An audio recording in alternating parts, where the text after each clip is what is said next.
Kuda Ben-Hur dan sambal honje. Mitologi Yunani pernah berkisah tentang perang Peloponnesos. Populernya dikenal sebagai perang Troya. Dalam perang itu, pasukan Yunani berlindung dari hantaman musuh dalam sebuah benteng terbuat dari kayu nan besar berbentuk kuda. Kemudian menanglah Yunani dan kisah ini menjadi masyhur bernama kuda Troya. Konon, hewan bernama kuda ini, Equus Ferus Caballus, sudah didayagunakan bagi kepentingan manusia sejak 2500 tahun sebelum Masehi. Kekaisaran Romawi sering membuat lomba adu cepat lari kuda dalam bentuk individu maupun berbentuk kereta kuda. Sewaktu Kaisar Romawi, sebut saja namanya Quintus Ptolemanus Pilatus, berkuasa, membuat lomba pacuan lari cepat kereta kuda. Peserta diundang dari semua komunitas, tapi yang menang harus kereta kuda penguasa atau kroninya. Kebiasaan raja harus menang dalam pertandingan apa saja sudah dipraktekkan sejak zaman Kekaisaran Romawi. Pokoknya raja tak boleh kalah. Adu lari cepat kereta kuda saat itu diikuti oleh 10 kontestan.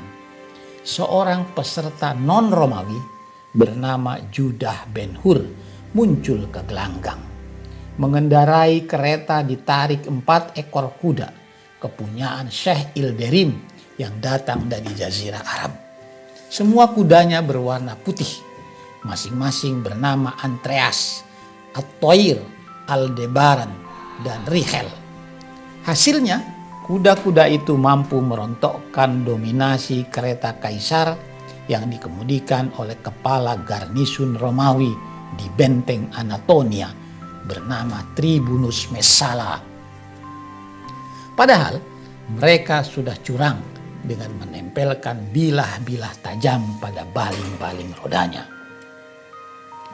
Kisah heroik Judah Ben-Hur pernah diangkat ke layar lebar oleh sutradara William Wyler tahun 1959.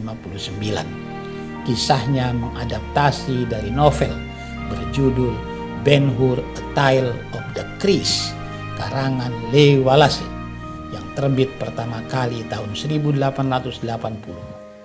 Awal film ini menceritakan kemarahan gubernur Yudea Gratus Valerius karena terlempar dari atas kuda tunggangannya akibat dikagetkan oleh genteng-genteng yang berjatuhan dari atap sebuah rumah.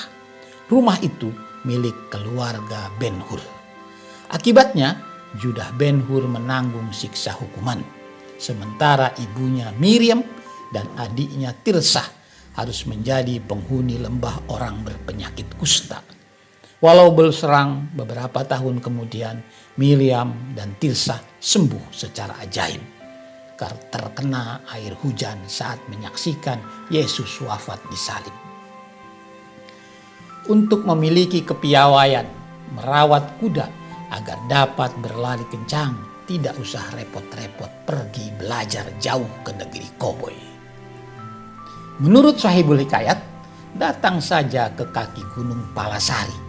Di sana ada orang pintar namanya Ki Matlubi. Ngetopnya disebut Mbah Sikulan, mengambil nama lokasi tempat tinggalnya. Mbah Sikulan ini memiliki sejenis ramuan namanya sambal honje. Khasiatnya sangat jitu dalam membuat kuda berlari secepat kilat. Ramuan ini pedasnya sangat dahsyat dan mengeluarkan hawa panas.